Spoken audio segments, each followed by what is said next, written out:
আসসালামু আলাইকুম। 3ds Max এর বেসিক টু অ্যাডভান্স টিউটোরিয়াল কোর্সের 13তম টিউটোরিয়ালে আমি ক্যাটকোরের পক্ষ থেকে আপনাদের সকলকে জানাচ্ছি স্বাগতম। এবং আজকে এই টিউটোরিয়ালটিতে মূলত আমরা স্ট্যান্ডার্ড প্রিমিটিভসের রিমেইনিং জিওমেট্রিগুলো রয়েছে সেই জিওমেট্রিগুলোর ব্যবহার সম্পর্কে জানবো। তো চলুন শুরু করা যাক।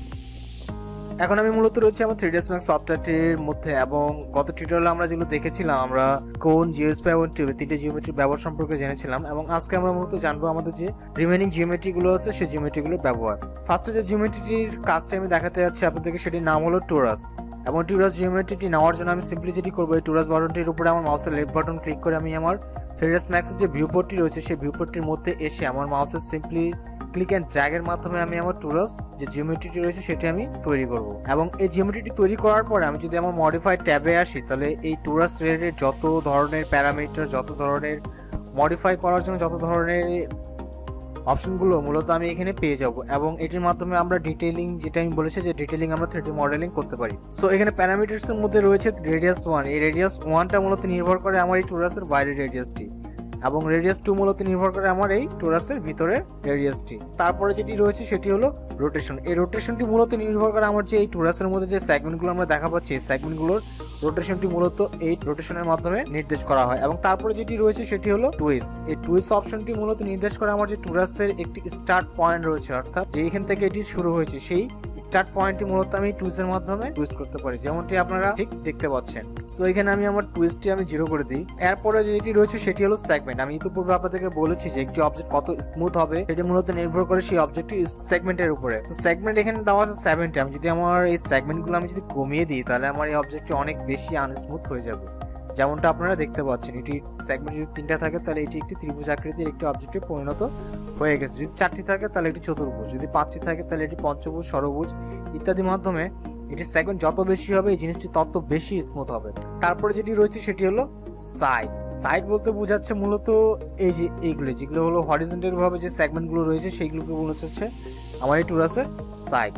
এরপরে যে অপশনটি রয়েছে সেই অপশনটির সম্বন্ধে আমরা ইতিপূর্বে পরিচিত হয়েছি, সেটি হলো স্লাইস অন। স্লাইস অনের মাধ্যমে আমি আমার অবজেক্টটিকে স্লাইস করে এটি কাঙ্ক্ষিত জিওমেট্রি বা এটি কাঙ্ক্ষিত শেপ প্রদান করতে পারি। সো এটি মূলত ছিল আমাদের টুরাস রিলেটেড যে টুরাস জিওমেট্রির যে প্যারামিটার্স গুলো রয়েছে সেগুলো। এরপরে যে জিওমেট্রি সম্বন্ধে আমরা জানবো সেটি হলো টিপট। টিপট বলতে বোঝাচ্ছে হলো আমাদের চায়ের কেটলি। এবং এখানে আমি আমার মাউসের ক্লিক অ্যান্ড ড্র্যাগের মাধ্যমে একটি টিপট অলরেডি তৈরি করে নিচ্ছি। এবং যদি আমি মডিফাই ট্যাবে যাই, তাহলে এই টিপট রিলেটেড যত প্যারামিটার্স রয়েছে সবকিছু এখানে শো করছে। এবং এটি রেডিয়াস বলতে বোঝাচ্ছে আমার টিপটটির রেডিয়াসটি। এবং সেগমেন্ট হলো যদি আমি কমিয়ে দিই আমার টিপটটি অনেক বেশি আনস্মুথ হয়ে যাবে, এবং সেগমেন্ট যদি বাড়িয়ে দিই তাহলে এটা অনেক বেশি স্মুথ হয়ে যাবে। এখানে রয়েছে টিপট পার্টস। আমি যদি এখানে টিকগুলো উঠে দিই তাহলে এটি বডিটি হাইট হয়ে যাবে। ঠিক একইভাবে যদি হ্যান্ডেলের উপরে টিকটি উঠে দিই এটি হ্যান্ডেলটি হাইট হয়ে যাবে। এবং স্পাউট বলতে এটি বোঝাচ্ছে এটি হাইট হয়ে যাবে, এবং লিড বলতে বোঝাচ্ছে এটি ঢাকনা। এগুলো দিয়ে মূলত আমরা এগুলো হাইট আনহাইট করে বিভিন্ন ধরনের কাজ করতে পারি। এরপরে যে জিওমেট্রিটি রয়েছে সেটিকে বলা হচ্ছে হলো টেক্সট প্লাস। এই টেক্সট প্লাসের মাধ্যমে আমরা 3ds Max এ যে কোনো লেখা আমরা লিখতে পারি। যেমন এখানে টেক্সট প্লাস দেখতে পাচ্ছেন আপনারা চলে আসে, এবং এখানে প্যারামিটার্স রয়েছে প্যারামিটার্স। এবং এই টেক্সট প্লাস সিলেক্ট থাকা অবস্থা আমি যদি মডিফাই ট্যাবে আসি, তাহলে এখানে আমার প্যারামিটার্স কিছু শো করছে। এবং এখানে টেক্সট আমি আমার যদি চাই যে আমার টেক্সটটি আমি এখানে এডিট করব, তাহলে এখানে আমি আমার টেক্সটটি এডিট করতে পারি। যেমন আমি এখানে সিম্পলি লিখছি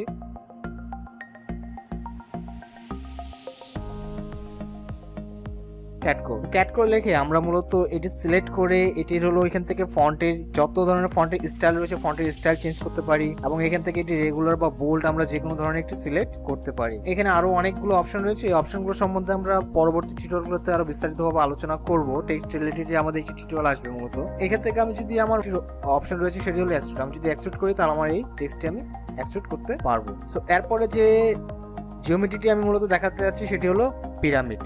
পিরামিড বলতে আমরা সবাই বুঝি যে হলো যে পিরামিড আমরা সবাই চিনি। আমি সিম্পলি আমার মাউসের ক্লিক অ্যান্ড ড্র্যাগের মাধ্যমে আমি পিরামিড তৈরি করতে পারি। এবং ঠিক আমি যদি আমার মডিফাইড ট্যাবে আসি, তাহলে এই পিরামিড রিলেটেড যত প্যারামিটার্স আছে সব এখানে আমাকে দেখাচ্ছে। যেমন এটি উইথ, এটি ডেপথ এবং এটির হাইট। এছাড়াও এখানে রয়েছে আমাদের যে সেগমেন্ট, এই পিরামিডটি আসলে কত স্মুথ হবে এটার মূলত নির্ভর করে আমাদের এই সেগমেন্টগুলোর উপরে। এবং এই সেগমেন্টগুলো যত বেশি হবে আমার পিরামিডটি তত বেশি স্মুথ হবে। এবং এরপরে রয়েছে মূলত আমাদের যে জিওমেট্রিটি রয়েছে সেটি হলো প্লেন। এই প্লেনটির উপরে আমি ক্লিক করে আমি যদি সিম্পলি আমার মাউসের ক্লিক অ্যান্ড ড্র্যাগের মাধ্যমে আমি আমার প্লেন জিওমেট্রিটি তৈরি করতে পারি। এবং মডিফাই ট্যাবে আসে আমি এটি প্যারামিটার্সের সাথে প্যারামিটার্স গুলো দিয়ে আমি এটি আরো বেশি হলো লেন্থ বা ওয়াইডটি বাড়াতে পারি, এছাড়াও এটি আমি সেগমেন্ট বাড়াতে পারি, যে কোনো ধরনের কাজ করতে পারি। এবং এই প্লেন মূলত এটির কোনো হাইট থাকে না, এবং এটি দিয়ে মূলত আরো বেশি যেগুলো 3ds Max এ হলো ক্লোথ, এছাড়াও হলো কিছু ফ্লোর, এছাড়াও অনেক ধরনের কাজ করা হয়, আর যেগুলো আমরা এর পরের টিউটোরিয়ালগুলোতে আমরা দেখবো। সো আজকের টিউটোরিয়ালটি মূলত এই পর্যন্তই, এবং এরপরে যে টিউটোরিয়ালটি আসবে সেই টিউটোরিয়ালটিতে মূলত আমরা 3ds Max এ যে কিছু কিবোর্ড শর্টকাট রয়েছে সেই কিছু কিবোর্ড শর্টকাট সম্বন্ধে আমরা আলোচনা করব। তো সেই পর্যন্ত ভালো থাকবেন, সুস্থ থাকবেন, এবং এর পরবর্তী টিউটোরিয়ালগুলো দেখার আমন্ত্রণ রইল। আল্লাহ হাফেজ।